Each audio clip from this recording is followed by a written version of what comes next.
في يا دكتور كام معلومة عن تحاليل الغدة الدرقية لو حضرتك مش مطلع عليهم للأسف كتير من الحالات ممكن تتشخص غلط أو تتشخص بطريقة غير دقيقة. أول حاجة بالنسبة للتي اس اتش، ده الكينج بتاعنا، ده سواء في حالات الدياجنوزس أو حالات الفولو أب هيطلب. أنا جاي أكلمك النهاردة على التوتال تي 3 والتوتال تي 4. الاتنين دول ده بيقيسوا إجمالي الهرمون، سواء الجزء المرتبط بالبروتين أو الجزء الفري. طب ايه المشكله هنا؟ المشكله اللي انا محتاج الجزء الفعال فقط، محتاج الفري تي 3 وفري تي 4، وهقول لك الملاحظات عليهم. بس خليني في التوتال تي 3 وتي 4. ده بيعتمد على مستوى البروتينات، فبالتالي اي حاجه هترفع مستوى البروتينات هيأثر على دقه التحليل. اي حاجه هتقلل كميه البروتينات او مستوى البروتينات برضه هيأثر على دقه التحاليل.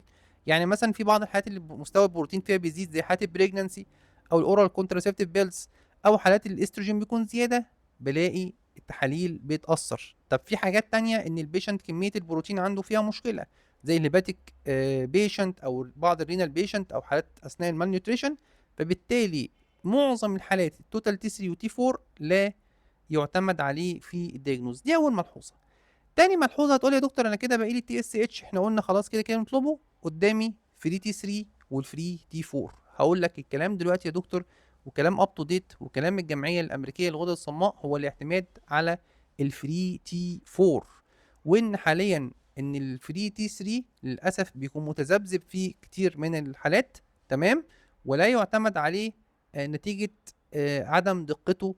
والكلام دلوقتي في معظم المراجع وخصوصا اب تو ديت بنتكلم على التي اس اتش والفري تي 4 في الدياجنوزس. حالات معينه ممكن احتاج فيها ان انا بعمل التحاليل دي كلها مع الفري تي 4، زي حالات تي 3 توكسيكوزس، او بعض حالات ان انا بقيم فيها السيفيرتي بتاعه الهايبر ثايروديزم.